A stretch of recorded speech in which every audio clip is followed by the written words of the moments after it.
ShartimusPrime. Reading comics, toys are hella sick, hella whacking it, taking bad hits, taking bad shit. Subscribe. Hey, what's up, you guys? ShartimusPrime here, doing another Marvel Legends action figure review on the 2024 Spider-Man Vintage Collection Retro Card Animated Tombstone. Well, we see him in this design or this attire in the comics as well, right? But I have been wanting this particular version, which I recognize from the animated series, for a while, and it looks pretty sweet so far already. It says Hardened Criminal in several languages right over there. You have that animated design right there for the packaging. And then on the back, you can see we get that blueprint image teaching you how to interchange the parts. And you can see Tombstone over there. There's the read up over here on the back. If you want to read it, go ahead and pause it right now. Nothing on the side, top, or bottom. So let's get to it and crack this thing open. And if you're trying to get your Marvel Legends, well, you can do so at Big! Get your big badass toys at BigBadToyStore.com. Click the link in the description below.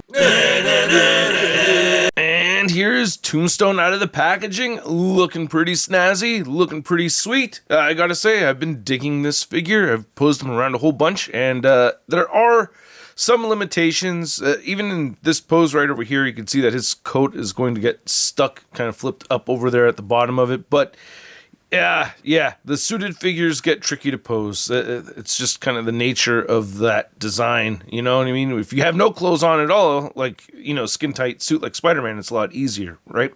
Anyway, I will complain about the figure, but I gotta say, I'm mostly very, very stoked about it. Let's get a closer look. So Tombstone comes with two head sculpts, and I think they both look very good. I do like them.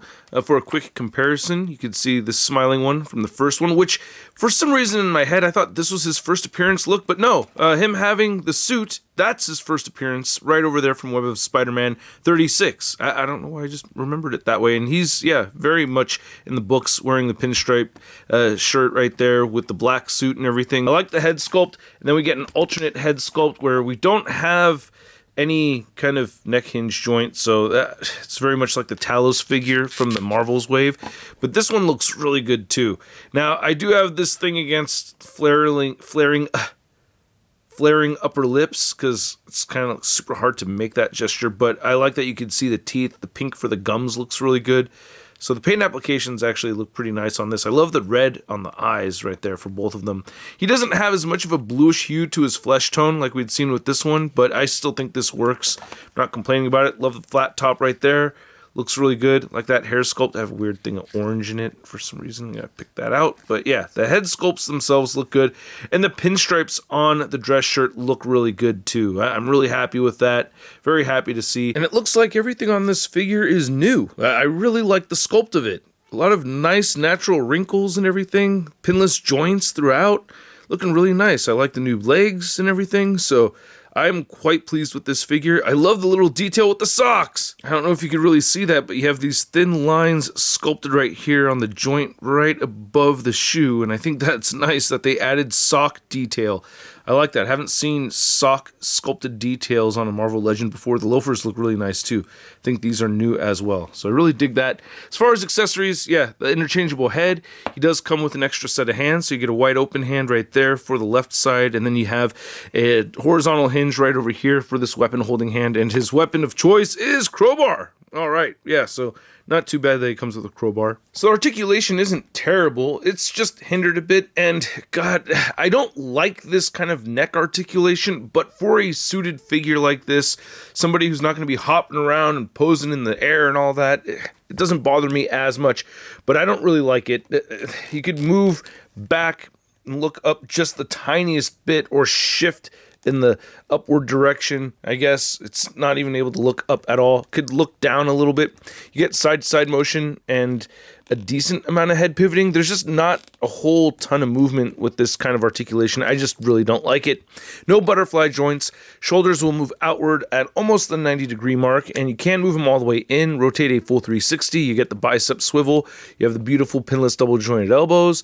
The wrist turn side to side, hinge up and down aside from the crowbar holding hand. Then we have a waist cut right here, so you can move that side to side. It pivots a bit. it doesn't really crunch forward much at all, just the tiniest bit, and it moves back a bit. So fairly limited. You get hips that move outward, and then, you know, I didn't get so much trouble with this bunching up, and nor have I cut this. I've been worried about this splitting right here at the bottom button, but so far I haven't done that. It looks like it could happen one day, but I'm only moving it upward, not even at the 90-degree mark right there. So maybe this side could move up a little bit more. I get scared of ripping that, but so far it has not ripped. And you can move the legs outward. You get the upper thigh cut, of course. You have the pinless double-jointed knees looking really good. And then you have the ankles that could turn side to side. You can move them down, it doesn't really move down as much as I really want them to. There it goes. See, a little bit stiff, but you can move them down, and they will move up. You have to make sure that the shoe is inside the cuff here and twist, and you can get the ankle to move up the tiniest bit, not much at all. But it has beautiful ankle pivot. Now, to measure out this Tombstone figure, you can see that he is standing pretty tall, at about 7 inches, or exactly 7 inches tall. So for your Tombstone comparison, you can see the new Tombstone right over here. I forgot which wave this came out in, but I gotta say, I am very happy to have this one right here. I have been wanting the suited version to go up on my shelf or above my closet with all the other suited Spider-Man villains. So yeah, very, very pumped to have this. Then here's Tombstone next to a couple other pinstriped figures. We have Hammerhead and Joe Fixit, and they both have their Tommy guns right over here. I guess I got to get him a Tommy gun too.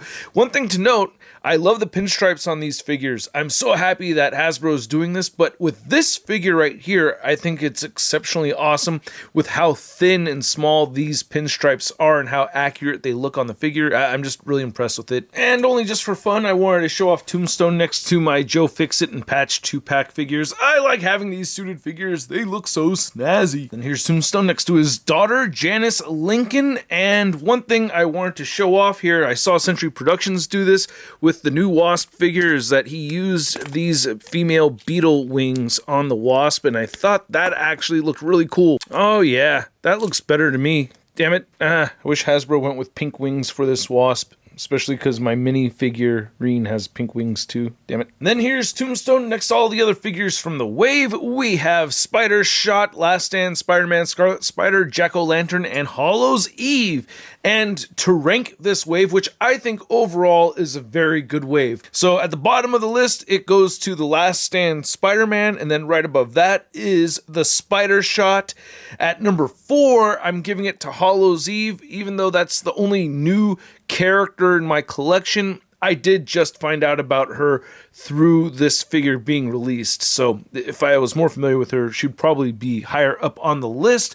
At number 3, I am giving it to Tombstone. Number 2 goes to Jack-O-Lantern, and at number 1, I couldn't help myself. I love this Scarlet Spider figure. It's so good. It's so much better than I thought. Well, not so much better than I thought it would be, but I just didn't expect to like it as much as I do. And please let me know your ranking if you do so, and leave a comment with your ranking. I will give it a heart. Or is it like this? Yeah, heart. A shart heart. Dad jokes. And then here's Tombstone next to your average scale figure. We have the Marvel Legends Renew Your Vows Spider-Man. And are you wondering what happened to Big Time Letdown Spider-Man? I mean, maybe you should go check out last few videos to find out what happened, huh? He shall return. But when, I don't know. But yeah, you should check out those other videos if you want to see what happened. And I hope you guys enjoyed this video. If you did, show some love to the channel by simply clicking that like button. It really means a lot. And if you are new here and you want to see more content coming your way, well, be sure to hit that subscribe button as well.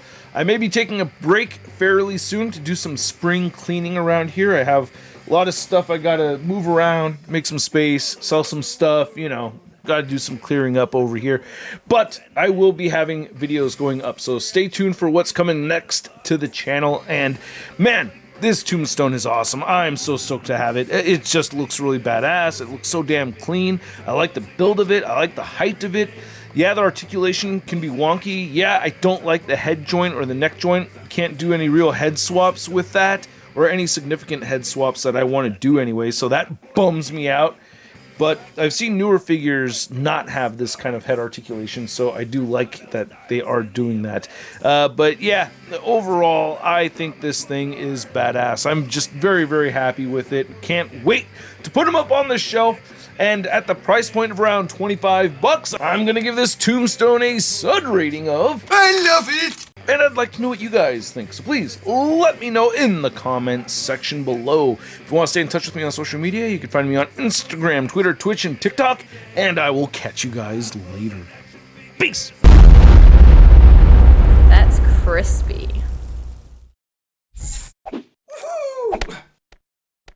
Hey, new ShartimusPrime videos. Hey, you should click one. Yeah, click on one of them. Or subscribe if you haven't. Your face is my shot.